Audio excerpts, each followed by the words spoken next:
Hello students, welcome to Shortcut. This is Shine sir. Today we will study chapter number 2 from our English book Beehive. The chapter is The Sound of Music. Now this chapter has two parts and we are going to start first part of this chapter, that is Evelyn Glennie listens to sound without hearing it. तो जैसे कि आपने नाम समझा chapter का कि Glennie Evelyn Glennie listens to sound without hearing, यानी कि साउंड को सुनना बिना उसको सुने। अब ये पॉसिबल नहीं है। Now first of all we'll see that what this chapter is about. इसका थोड़ा इंट्रोडक्शन पार्ट की अगर बात करें तो आपने देखा होगा कि बहुत सारे लोग ऐसे होते हैं दुनिया के अंदर जिनके पास कुछ ना कुछ उनके जो फिज़िकली कुछ ना कुछ खामी रहती है उनके साथ। जैसे कि कोई सुन नहीं सकता है, कोई बोल नहीं सकता है, कोई देख नहीं सकता है, लेकिन ऐसा नहीं है कि गॉड ने अगर उनको कोई चीज़ अगर एक कम दी है, एक सेंस ऑर्गन उनका काम नहीं करना है, तो दैट डजंट मीन कि वो लोग मतलब जी नहीं पाएंगे या आपको बहुत मुश्किल है उन लोगों के सामने। Although it is very hard to live in this kind of situation, but still they have some extraordinary power apart from this. इसके अलावा उनके पास कुछ ना कुछ एक्स्ट्राऑर्डिनरी होता है जिसे सिर्फ और सिर्फ ढूंढने की ज़रूरत पड़ती है। यानी कि हम लोग ऐसा देख सकते हैं कि ऐसा व्यक्ति जिसके अंदर कोई ना कोई फिजिकल खामी है, दैट डजंट मीन कि वो बहुत ही ज़्यादा मतलब डिप्रेस हो जाए या वो कहे कि मेरे पास ये नहीं है, मैं रोता रहूँ बैठ के पूरा। नहीं, भगवान ने उनको उसकी जगह पर कुछ ऐसी चीज़ दी होगी जो हमारे पास नहीं होगी, जो फिट लोगों के पास भी नहीं होगी। अब यहाँ पर भी एक ऐसी बच्ची की कहानी है जिसका नाम है एवेलिन, और वो लड़की जो है वो सुन नहीं पाती है, लेकिन वो सुन नहीं पाती है उसके बावजूद वो किसी भी चीज़ को बहुत ही ज़्यादा डीपली, बहुत ही ज़्यादा अंदर तक महसूस करके समझ पाती है। अब देखिए, हम चीज़ों को सुन लेते हैं and we ignore it, but वो लड़की जो है एवेलिन, वो उन चीज़ों को सुन नहीं पाती है लेकिन उसको फील कर सकती है और बहुत ही गहराई से फील कर सकती है। तो ये उसकी खासियत है, ये उसका एक एक्स्ट्राऑर्डिनरी उसके अंदर कैपेबिलिटी है। इसी कारण से वो लड़की जो है वो म्यूज़िक को इतना ब्यूटीफुली, इतना ज़्यादा मतलब सुंदरता से एक्सप्रेस कर पाती है जितना मेरे ख्याल से कि एक अच्छे अच्छे जो गीतकार संगीतकार रहते हैं वो भी ना कर पाएँ। ये खासियत थी उस लड़की के अंदर। अब हम पढ़ेंगे इस चैप्टर के अंदर कि वो बच्ची किस प्रकार से उसने इस डिसेबिलिटी जो थी उसके पास, फिजिकल डिसेबिलिटी से किस प्रकार से वो लड़ी और किस प्रकार से उसने अपनी एक सक्सेस स्टोरी लिखी। तो चलिए चलते हैं चैप्टर की तरफ। अब बहुत भीड़ थी प्लेटफॉर्म के ऊपर, और एक लड़की जो कि लगभग 17 साल की लड़की है, वो काफ़ी नर्वस फील कर रही थी। और उसी समय वो फील कर रही थी कि एक ट्रेन प्लेटफॉर्म की तरफ बढ़ रही है। अब ये प्लेटफॉर्म की तरफ जो ट्रेन बढ़ रही है वो सिर्फ उसने फील किया, she don't know, she didn't heard the sound, उसको साउंड नहीं सुनाई दिया, but it was a feeling. उसको फील हुआ कि ट्रेन जो है वो प्लेटफॉर्म की तरफ बढ़ रही है। अब ये बच्ची कहाँ जा रही थी? उसका पहला दिन था कहाँ पर? एक म्यूज़िक स्कूल जो है लंदन के अंदर, जिसका नाम है प्रेस्टिजियस, यानी कि बहुत ही ज़्यादा ये मतलब प्रख्यात ये स्कूल है जिसका नाम है रॉयल एकेडमी ऑफ म्यूज़िक, जो कि लंदन में है। अब ये वहाँ पर जा रही थी, उसका पहला दिन था उस स्कूल के अंदर। लेकिन ये जो म्यूज़िशियन है, ये एस्पायरिंग म्यूज़िशियन इसलिए कहा गया इसको कि ये प्रेरणा स्रोत है दूसरे लोगों के लिए भी। तो ये जो म्यूजिशियन थी, इसके सामने जो सबसे बड़ा चैलेंज वो ये था कि ये डेफ थी, यानी कि ये सुन नहीं पाती। अब आगे हम देखते हैं इनके बारे में। ग्लेनी, इनका पूरा नाम था एवेलिन ग्लेनी। इनकी जो हियरिंग कैपेसिटी थी, हियरिंग एबिलिटी थी, वो धीरे धीरे कम होने लगी, और जैसे जैसे बढ़ने लगी बिल्कुल ही इन्होंने सुनना बंद कर दिया, यानी कि इनको सुनाई बिल्कुल नहीं देता था।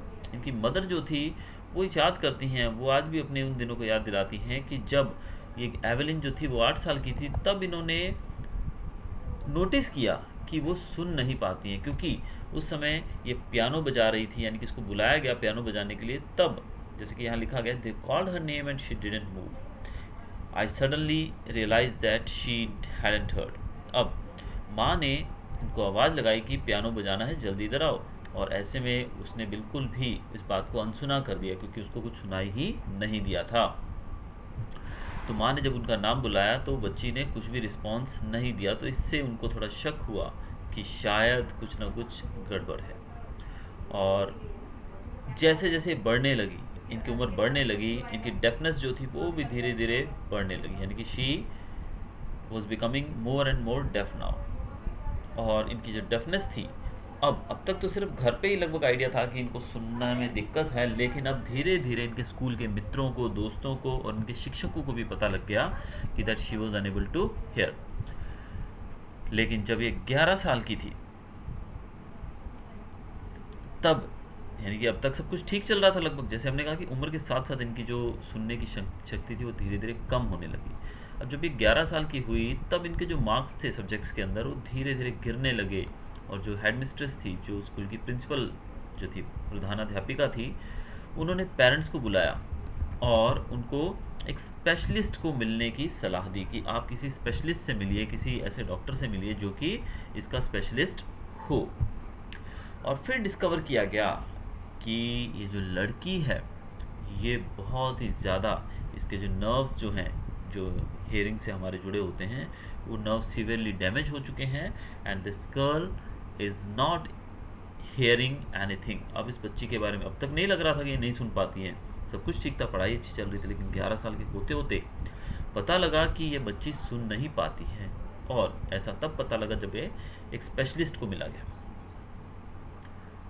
अब एडवाइस किया गया इनको कि इस बच्ची को हियरिंग एड्स लगाने पड़ेंगे और इस बच्ची को डेफ यानी कि बहरों के स्कूल में भेजना पड़ेगा जहाँ पर बहरे लोग पढ़ते हैं।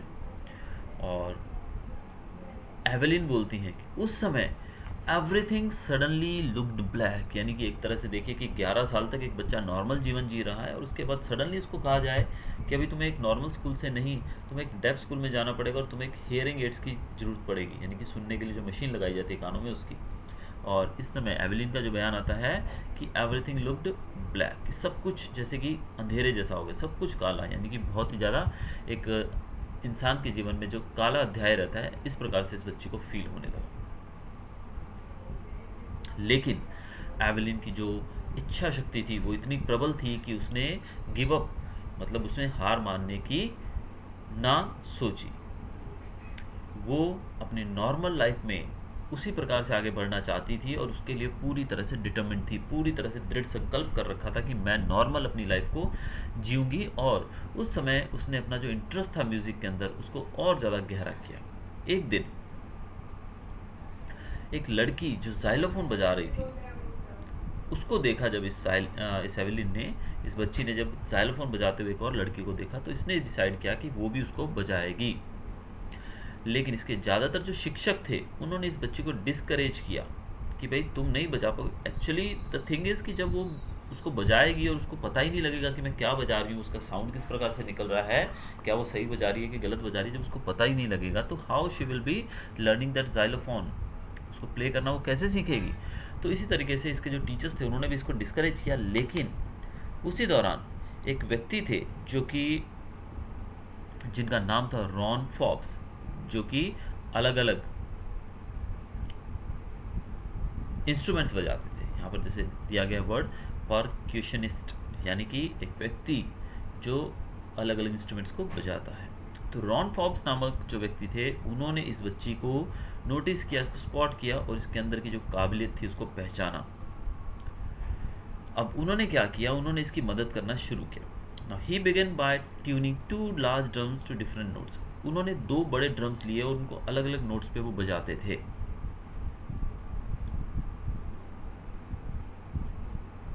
रॉन फॉब्स ने कहा कि तुम इस ड्रम को, जो ड्रम की बीट है, इसको सुनने की कोशिश मत करो, बट इसको फील करो, इसको अपने कानों से सुनने की कोशिश मत करो, लेकिन अपनी सेंस, अपनी बॉडी से इसको फील करने की कोशिश करो।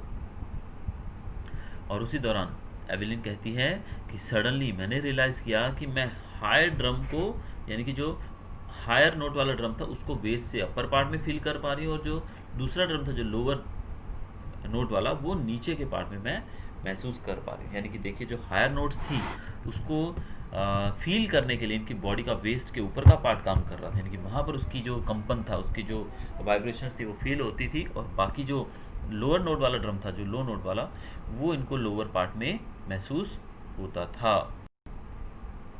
अब ये जो रॉन फॉब्स थे ये इस एक्सरसाइज को बार बार रिपीट करते थे, और जल्द ही एवेलिन जो थी उसने डिस्कवर किया कि इसके जो नोट्स हैं वो बॉडी के अलग अलग पार्ट्स में वो फील कर पा रही है। यानी कि अब तक तो क्या था कि वो बस एक वाइब्रेशन माइनर फील होती होगी, लेकिन धीरे धीरे उसके अलग अलग नोट्स को ये अलग अलग बॉडी के पार्ट्स में फील करने लगी।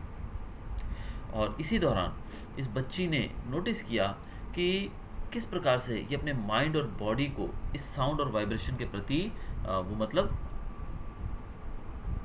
सक्षम कर पाए, यानी कि वो उसके म्यूज़िक को समझ पाए कि वाइब्रेशंस जो हैं, जो भी साउंड है, वो किस प्रकार से इनके माइंड और बॉडी में उतरने लगा धीरे धीरे।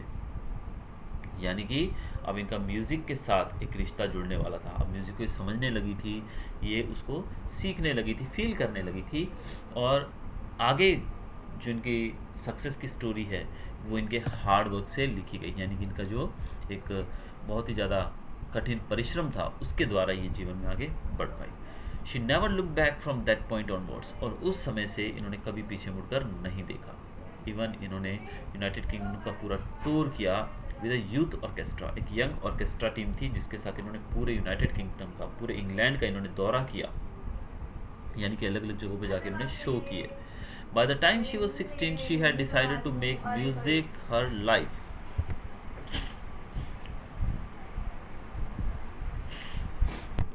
अब इस ऑर्केस्ट्रा के साथ इन्होंने जब यूनाइटेड किंगडम का दौरा किया, अलग अलग जगहों पे जाके इन्होंने शोज़ किए, उसके बाद इन्होंने डिसाइड किया कि ये म्यूज़िक को ही अपना एक पैशन बनाएंगी और म्यूज़िक में ही अपना करियर बनाएंगी। इसके अलावा इन्होंने ऑडिशन दिया फिर रॉयल एकेडमी ऑफ म्यूज़िक में, और वहाँ पर हाईएस्ट मार्क्स स्कोर किए, जो कि अब तक की एकेडमी की हिस्ट्री में ऐसा नहीं हुआ था। यानी कि हाईएस्ट मार्क्स इन्होंने स्कोर किए। इसके बाद इन्होंने ऑर्केस्ट्रा का जो काम था उसके साथ, यानी कि ऑर्केस्ट्रा के साथ ही जाती थी म्यूज़िक बजाने के लिए या जो भी था इनका। और इसके बाद इन्होंने सोलो परफॉर्मेंस शुरू की, यानी कि अकेले भी परफॉर्मेंस देने शुरू किए। और लगभग 3 साल के कोर्स के अंत होने तक इन्होंने बहुत सारे टॉप अवार्ड्स जीत लिए थे। यानी कि बहुत सारे अवार्ड्स इनके झोली में आ चुके थे। अरे यार पढ़ा रहा हूँ, तुम लोग कहाँ बीच में कूद रहे हो, क्या बोलना बोल। अब एवेलिन जो थी उन्होंने अपनी काबिलियत और अपनी मेहनत से इस चीज़ को हासिल किया, और इसी कारण से वो कहती हैं कि अगर आप मेहनत करते हैं और आपको पता है कि आपको कहाँ जाना है तो आप ज़रूर वहाँ पहुँच जाएंगे। यानी कि आपके पास एक क्या होना चाहिए, एक एम होना चाहिए, गोल होना चाहिए, और जल्द ही आप अपने हार्ड वर्क से वहाँ पहुँच जाएंगे। अब जल्द ही एवेलिन जो थी वो दुनिया की एक सबसे बेहतरीन मल्टी परक्यूशनिस्ट बन गई। मल्टी परक्यूशनिस्ट इसलिए कहा गया क्योंकि इनको बहुत सारे इंस्ट्रूमेंट्स बजाने आते थे। लगभग इनको 1000 इंस्ट्रूमेंट्स के ऊपर मास्टरी आ गई थी, यानी कि 1000 इंस्ट्रूमेंट ये लगभग बजा लेती थी।